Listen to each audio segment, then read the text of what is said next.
বিসমিল্লাহির রহমানির রহিম। আসসালামু আলাইকুম।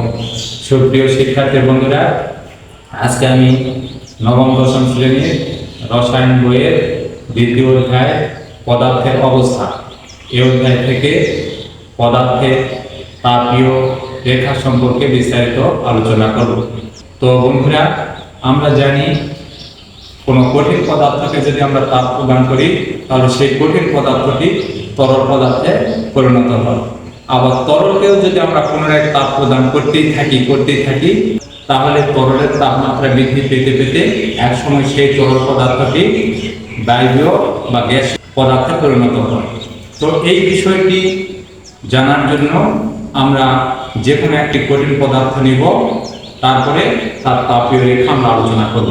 একটি কঠিন পদার্থ হিসাবে আমরা -40°C তাপমাত্রা এক খণ্ড বরফ নেব, আর সেই বরফে যদি আমরা তাপ প্রদান করতে থাকি তখন সেই বরফের তাপমাত্রা বাড়তে যখন তাপমাত্রা 0°C পৌঁছাবে তখন বরফ তরল হতে শুরু করবে, অর্থাৎ বরফটি কঠিন থেকে তরলে পরিণত হবে এবং ওই 0°C তাপমাত্রায় সম্পূর্ণ বরফ গলে তরলে পরিণত হবে।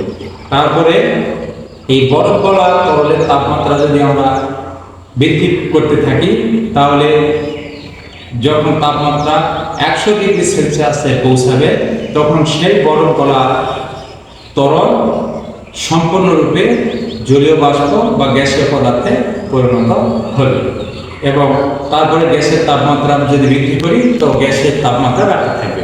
তো এই বিষয়টাকে আমরা যদি একটি লেখচিত্র বা তাপীয় রেখার মাধ্যমে প্রকাশ করি তখন সেই ব্যাপারটাকে আমরা বলবো কঠিন পদার্থের তাপীয় রেখা। তো বন্ধুরা, এই তাপীয় রেখাটিকে উপস্থাপনের জন্য আমি এই বোর্ডে একটি লেখচিত্র অঙ্কন করেছি। তোমরা সকলে অনুসরণ করো, তাহলে বিষয়টি সম্পর্কে পরিষ্কার ধারণা অর্জন করবে। তো বন্ধুরা, কঠিন পদার্থের তাপীয় রেখা সম্পর্কে বিস্তারিত জানার জন্য এই বোর্ডের লেখচিত্রটি আমি অঙ্কন করেছি। আর এই জন্য প্রথমে OX বরাবর একটি রেখা অঙ্কন করেছি এবং OY বরাবর একটি রেখা অঙ্কন করেছি। এই OX অক্ষটি সময় নির্দেশ করে আর OY অক্ষটি তাপমাত্রা নির্দেশ করে। তো বন্ধুরা, এখানে O বিন্দুতে এক খণ্ড বরফ আমরা নিয়েছি আর সেই বরফ খণ্ডটির তাপমাত্রা আমরা বৃদ্ধি করার জন্য তাপ প্রদান করব। আর এই তাপ যখন প্রদান করব তখন বরফ খণ্ডটির তাপমাত্রা আস্তে আস্তে বৃদ্ধি পেতে থাকবে আর এদিকে সময়ের মানটিও বাড়তে থাকবে। তো এই তাপমাত্রা বৃদ্ধি পেতে পেতে যখন 0°C পৌঁছাবে তখন বরফ গলতে শুরু করবে, অর্থাৎ এই A বিন্দুতে বরফের তাপমাত্রা 0°C আর এখানে বরফ গলতে শুরু করবে, আর B বিন্দুতে সম্পূর্ণ বরফ গলে তরলে পরিণত হবে। আর এখানে আমরা দেখতে পাচ্ছি বন্ধুরা, A থেকে B এই সময়টুকুতে আমরা যে তাপ প্রদান করেছিলাম সেই তাপমাত্রা বৃদ্ধি না করে সরলরেখা গমন করেছিল। তো এখন আমাদের মনে প্রশ্ন আসতে পারে, AB রেখাটি কেন সরলরেখা হলো? বন্ধুরা, AB রেখা সরলরেখা হওয়ার কারণ আমরা জানি তাপ যে কোনো একটি ঘটনা ঘটাতে পারে, অর্থাৎ তাপ হয় বস্তুর অবস্থার পরিবর্তন করে, না হলে তাপমাত্রা বৃদ্ধি করতে সাহায্য করে। আর এই AB রেখাতে আমরা দেখতে পেয়েছি A বিন্দুতে বরফ কঠিন অবস্থা হতে তরল অবস্থায় পরিণত হতে শুরু করেছিল আর B বিন্দুতে সম্পূর্ণ বরফ গলে তরলে পরিণত হয়েছে। তো AB এই রেখাতে বরফ তার অবস্থায় পরিবর্তন করেছে, আর আমরা তো জানি তাপ হয় তাপমাত্রা বাড়ায়, না হলে বস্তুর অবস্থায় পরিবর্তন করে।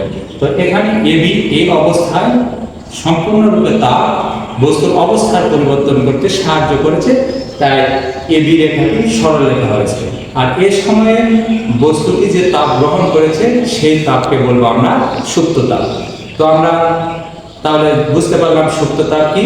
সুপ্ত তাপ হলো সেই তাপ যে তাপমাত্রা না বাড়িয়ে বস্তুর অবস্থার পরিবর্তন করতে সাহায্য করে।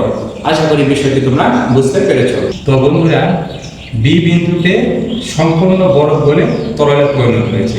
এবার আমরা আবারও তাপ বৃদ্ধি করতে থাকবো আর তাপ বৃদ্ধির ফলে এই যে তাপমাত্রার রেখাটাও বৃদ্ধি পেতে থাকবে।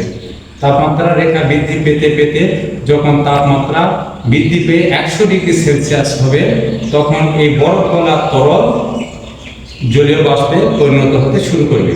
আর ডি বিন্দুতে গিয়ে সম্পূর্ণ বরফ গলা তরল জলীয় বাষ্পে পরিণত হবে।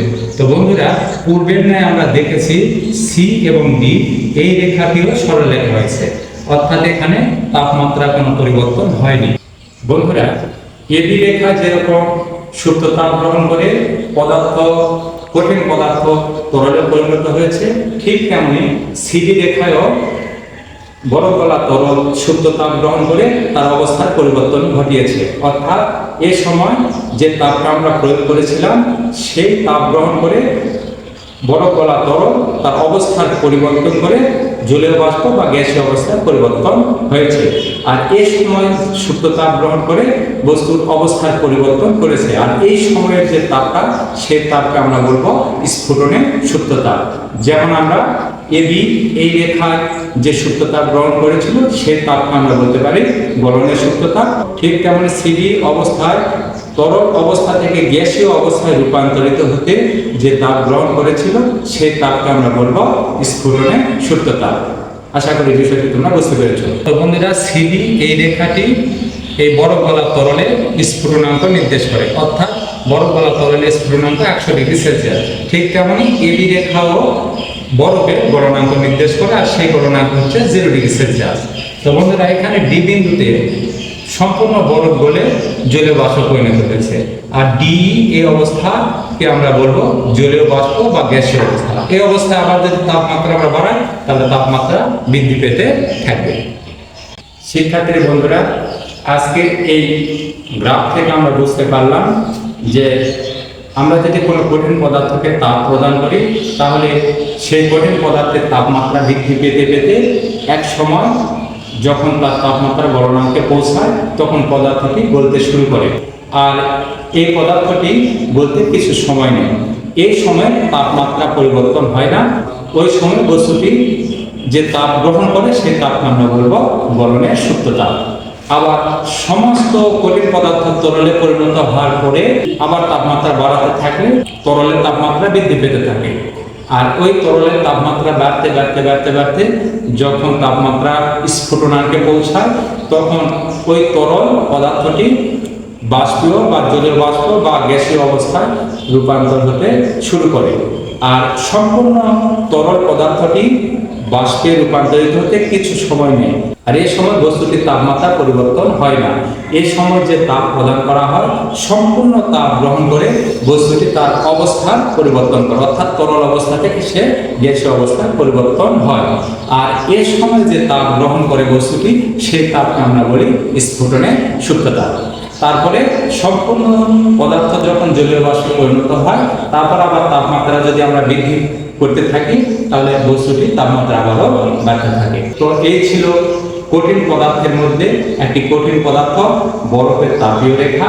তো বন্ধুরা, আমরা যদি এখানে বরফের পরিবর্তে অন্য কোনো কঠিন পদার্থ নেই তার ক্ষেত্রে এই তাপীয় রেখাটা ঠিক একই রকম হবে, শুধু এখানে পদার্থটির গলনাঙ্ক এবং স্ফুটনাঙ্কের মান ভিন্ন হবে।